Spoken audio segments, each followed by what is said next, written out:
Hi everyone, welcome and welcome back to my channel. This is Shubhodip Mondal, a second year MBBS student of Mednipur Medical College and Hospital. তো দেখো এটা তোমার first year MBBS এর first prop MBBS batch 2023 এর জন্য তোমাদের final এক্সামের last video. আমি আগে অ্যানাটমি ফিজিওলজির ভিডিও তোমাদেরকে দিয়েছি, তোমরা প্লেলিস্টে পেয়ে যাবে। আমি দরকার পড়লে একটা প্লেলিস্ট করে দেবো। আর এটা বায়োকেমিস্ট্রির জন্য এটা করছি আমি, তাহলে তোমাদের পুরোপুরি সিরিজটা কভার হবে। তো দেখো থিওরির জন্য যদি আমি বলি, দেখো বায়োকেমিস্ট্রির ক্ষেত্রে 5 to 6 ইয়ার যে প্রিভিয়াস ইয়ার কোশ্চেন সেগুলো করলে তোমাদের কাজ চলে যাবে, কারণ অ্যানাটমি ফিজিওলজির থেকেও বায়োকেমিস্ট্রিতে কিন্তু তোমাদের পিআইকিউ সবচেয়ে বেশি আসে এক্সামে। আর কিছু ক্লিনিক্যাল কেস আমি বলবো যেগুলো তোমরা কারেন্ট সেমিস্টার পেপারস থেকে তোমরা দেখতে পারো, বা তোমাদের যে নিজেদের কলেজের সেমিস্টার পেপারস সেগুলো তোমরা দেখতে পারো। আর কিছু নিউ কোশ্চেন থাকে 5 to 10%, সেটা প্রতিবারই আসে, সেটা কিছু করার নেই। কিন্তু তোমাদের মোটামুটি 5 to 6 ইয়ার পিআইকিউ আর অনলি ক্লিনিক্যাল কেসেস করলেই 85% কভার হয়ে যাবে কোশ্চেন। দেখো আমি এখানে কিছু কোশ্চেন রেখেছি। দেখো প্রথম যে প্রবলেমটা ক্লিনিক্যাল কেসটা, a newborn baby was found to have marked hypopigmentation all over the body. এবার হাইপোপিগমেন্টেশন তার আছে বেবিটার, আর বেবির had extremely pale skin, hair and blue eyes. তো এইটা দেখে তোমরা অনেকেই বুঝতে পারবে যে যখনই এখানে বলছে হাইপোপিগমেন্টেশন, তার মানে মিলালিন নিয়ে কিছু একটা হবে। তো মিলালিন কম সিনথেসিস হয় কোন রোগেতে, তোমাদের ফিনাইল কিটোনিউরিয়াতে। আর দেখো তার পরের লাইনে বলেছে both parents are quite healthy but they give a similar history on the paternal side. মানে হচ্ছে তোমাদের এটা যেহেতু ফিনাইল কিটোনিউরিয়া যেহেতু অটোজোমাল রিসেসিভ ডিসঅর্ডার, তাহলে এটা কিন্তু তোমাদের হিস্ট্রি অফ প্যাটার্নাল সাইডও থাকবে। তারপরে যদি আমি বলি তারপরে কি most likely diagnosis in this case, তাহলে ফিনাইল কিটোনিউরিয়া হলো। এরপর বলেছে name the amino acid inborn error in the metabolism of which give rise to this condition, that tyrosine হবে। কারণ কি ফিনাইল অ্যালানিন থেকে টাইরোসিনে কনভার্ট হচ্ছে না, তার মানে কি টাইরোসিনের ডেফিসিয়েন্সি হচ্ছে। তাই টাইরোসিন হচ্ছে মিলানিন ফর্মেশনে হেল্প করে। টাইরোসিন যদি না তৈরি হয় মিলানিন কম সিনথেসিস হবে, মিলানিন কম সিনথেসিস হলে কি হবে, হাইপারপিগমেন্টেশন হবে। তারপরে 3 নম্বর কোশ্চেনটা বলছে দেখো name the enzyme deficiency of which leads to this condition, তাহলে কি হবে, ফিনাইল অ্যালানিন হাইড্রক্সিলেজ এনজাইম। তারপরে mention the inheritance pattern autosomal recessive. মানে তোমরা জাস্ট এই 4টে লাইন লিখবে, 4 নম্বর। তারপরে right down the pathway of synthesis of pigment deficiency of which give rise two পেল স্কিন, তাহলে তোমাদের কি টাইরোসিন থেকে কিভাবে মেলানিন তৈরি হচ্ছে সেটা তোমাদের দেখাতে হবে। যারা জাম্বুলকার পড়ো তারা অনেকেই দেখবে এই এই হয়তো ছকটা পড়েছো তোমরা, এই যে এটা তোমাদের এক্সাম হলে তো লিখতে হবে টাইরোসিন থেকে কিভাবে তোমাদের মেলানিন তৈরি হচ্ছে। আর তারপরে এখানে বলেছে দেখো লাস্টের কোশ্চেনটা কি ছিল, amino acid precursor of this pigment gives rise to catecholamines. হ্যাঁ, তাহলে ক্যাটেকোলামাইন্স তোমাদের কি আছে, এপিনেফ্রিন নর এপিনেফ্রিন। তাহলে এপিনেফ্রিন কিভাবে সিনথেসিস হচ্ছে সেটা তোমাদেরকে একটা তোমাদের ছক আছে দেখবে জাম্বুলকারেতে, বা যারা তোমরা অন্য বই পড়ো সেখানেও দেখবে আছে। টাইরোসিন থেকে ডোপা, ডোপা থেকে ডোপামিন, ডোপামিন থেকে নর এপিনেফ্রিন, সেখান থেকে এপিনেফ্রিন। আমি কিন্তু এনজাইমগুলো লিখিনি, এগুলো তোমাদের লিখতে হবে, তাহলে কিন্তু তোমরা অনেকটাই মার্কস পেয়ে যাবে এখানে।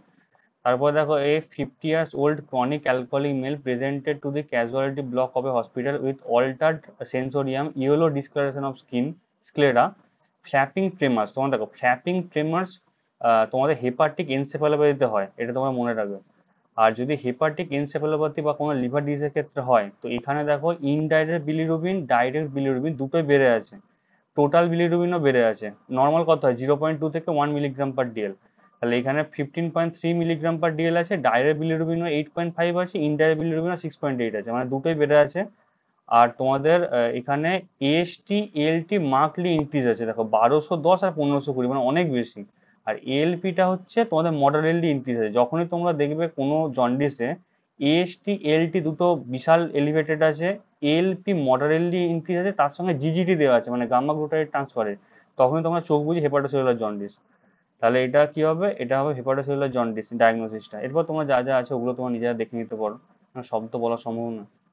তারপরে দেখো a 10 years old female patient who had mental retardation ectopia lentis. এই জিনিসটা যখনই কভার করবে, এটা নিট পিজিতে এসেছিল। একটোপিয়া লেন্টিস আর তোমাদের মারফানয়েড ফিচার্স আর পজিটিভ নাইট্রোক্লোসাইড টেস্ট, এটা শুধুমাত্র দেখা যায় হোমোসিস্টিনিউরিয়াতে।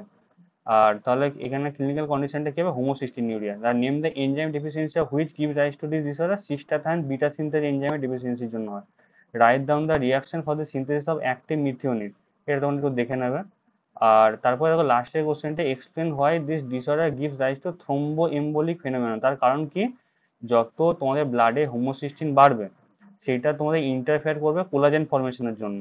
তো ইন্টারফেয়ার করলে কি হবে, এলডিএল ফর্মেশন হবে। তো ওই জন্য থ্রোম্বোএম্বোলিক তোমাদের যে এই ফেনোমেননটা দেখা যাবে, ওটা 4 নম্বর আছে, ওটা একটু ভাটিয়ে লিখতে হবে আর কি। তারপরে হচ্ছে অ্যান আনকনসাস স্ট্রিট বেগার। এখানে দেখো স্ট্রিট বেগার বলেছে, এমার্জেন্সিতে এসছে আনকনসাস স্টেটে, examination of blood and urine দিয়ে কি দেখা যাচ্ছে, যে ব্লাড গ্লুকোজ লেভেল 50 মিলিগ্রাম/ডিএল, প্রোটিন নীল, সুগার নীল, কিটোন বডিজ তার প্রেজেন্ট আছে, মানে কিটো অ্যাসিডোসিস তো হয়েছে, কিন্তু এখানে বেগার বলেছে, তার মানে বেগার খেতে তো পায় না, তার নিশ্চয়ই স্টারভেশনে থাকবে। এটা কিন্তু অনেকে ভুল করে, ডায়াবেটিক কিটো অ্যাসিডোসিস লিখে দেয়, কারণ এটা সবচেয়ে বেশি আসে বলে কোশ্চেনটা। কিন্তু এইটা এখানে হবে এটা স্টারভেশন বেস কিটো অ্যাসিডোসিস, কারণ তোমার দেখবে ব্লাড গ্লুকোজ লেভেল যখনই তোমাদের 110-এর বেশি হবে, মানে ওই ধরো 250-500 চলে গেছে, তখন সেটা হবে ডিকে। যখন ব্লাড গ্লুকোজ কম তখন হবে স্টারভেশন কিটো অ্যাসিডোসিস। তাই স্টারভেশন কিটো অ্যাসিডোসিস, আর তোমাদের নর্মাল লেভেল হচ্ছে 70 থেকে 110 মিলিগ্রাম/ডিএল। এবার কিটোন বডিজ গুলোর নাম কি, acetone, acetoacetate, beta hydroxy butyrate, তিনটে কিটোন বডিজ আছে, তিনটে নাম লিখে 1 নম্বর। বিটা হাইড্রক্সি বিউটারেট কিন্তু ট্রু কিটোন বডিজ না, তোমাদের ভাইভাতে জিজ্ঞাসা করে। আর তারপরে হচ্ছে write down the organ and pathway of synthesis of ketone bodies. যদি আমি ওটা বলি যে কোন অর্গানে হয়, তো এটা লিভারে হয়, লিভারের মাইটোকন্ড্রিয়াতে হয় এটা, মেনলি কিটোন বডি সিনথেসিসটা। আর বলছে স্টেট দ্য রিজন, না explain why liver can not utilize ketone bodies. কারণ লিভারে থায়োফোরেজ এনজাইমটা ডেফিসিয়েন্ট থাকে, তোমরা যখন এই পুরো ছকটা লিখবে, থায়োফোরেজ এনজাইম ডেফিসিয়েন্টের জন্য ওরা হচ্ছে কি বলে, liver can not synthesis ketone bodies. এবার state the reason of development of ketoacidosis in uncontrolled diabetes mellitus. এটা তোমার নিজে দেখে নেবে, লাইপোলাইসিস হয়, ফ্রি ফ্যাটি অ্যাসিড বেশি হয় তৈরি হয়, কিটোন বডিজ বেশি হয়। ওই জন্য কি হয়, কিটোন বডিজ গুলোকে যদি নিউট্রালাইজ করতে হয়, তাহলে বেশি বেশি করে বাইকার্বনেট লাগে। ওর জন্য তোমাদের ডিক্রিজ বাইকার্বনেট, ডিক্রিজ পিএইচ। এরপর প্র্যাকটিক্যাল প্লাস ভাইবার জন্য আমি যেটা বলবো, বায়োকেমিস্ট্রিতে প্র্যাকটিক্যাল আর ভাইবা হচ্ছে সবচেয়ে সোজা যতগুলো অ্যানাটমি ফিজিওলজি বায়োকেমিস্ট্রির থেকে। তার মধ্যে প্র্যাকটিক্যালে তোমাদের থাকে 60 মার্কস, ভাইভাতে পেপার ওয়ান পেপার টু মিলিয়ে থাকে 40 মার্কস। এবারে প্র্যাকটিক্যালের মধ্যে আমাদের মিদনাপুর মেডিকেল কলেজে সাধারণত এটাই দুটোই দিয়েছিল, test for reducing sugar, protein, ketone bodies, blood in urine, মানে অ্যাবনর্মাল কনস্টিটিউয়েন্ট অফ ইউরিন থেকে দুটো করতে হবে যে কোনো, 10-10-20। তার উপরে একটা ভাইবা থাকে, তাহলে 10+10+10 মানে 30। বায়োকেমিস্ট্রি চার্টস বা ইনস্ট্রুমেন্ট থাকে 10, মানে হচ্ছে 40। আর serum glucose estimation GOD POD method দিয়ে করতে হয়, ওটা তোমাদের থাকে 10+10, মানে টোটাল হচ্ছে 60 নম্বর। মানে দুটো টেস্ট তোমার, দুটো আর এখানে একটা, তিনটে টেস্ট তোমাদের করতে হবে, বায়োকেমিস্ট্রি চার্জ করতে হবে। আর থিওরিতে 40 মার্কস থাকে, সেটা পেপার ওয়ান পেপার টু 20-20 করে থাকে, ওটা তোমরা থিওরিটা ভালো করে পড়ে যাবে। আর যে কোশ্চেন পেপারটা তোমরা পরীক্ষা দিচ্ছ পরীক্ষাতে, সেটাও কিন্তু ভালো করে দেখে যাবে থিওরি, কারণ ওখান থেকেও কোশ্চেন জিজ্ঞাসা করে ভাইভাতে। ব্যাস এই ছিল। আর তোমার যদি কোনো ডাউট থাকে অবশ্যই নিচে কমেন্ট করো, আর আমি টেলিগ্রাম গ্রুপের লিঙ্কটা দিয়ে দিচ্ছি আমার ডেসক্রিপশন বক্সে, জয়েন হয়ে যাও। এই পিডিএফটা আমি আজকে রাতে বা কালকের মধ্যে দিয়ে দেবো, ওখানে তোমরা দেখতে পারবে। আর ঠিক আছে, দেখা হচ্ছে নেক্সট ভিডিওতে। Thank you very much.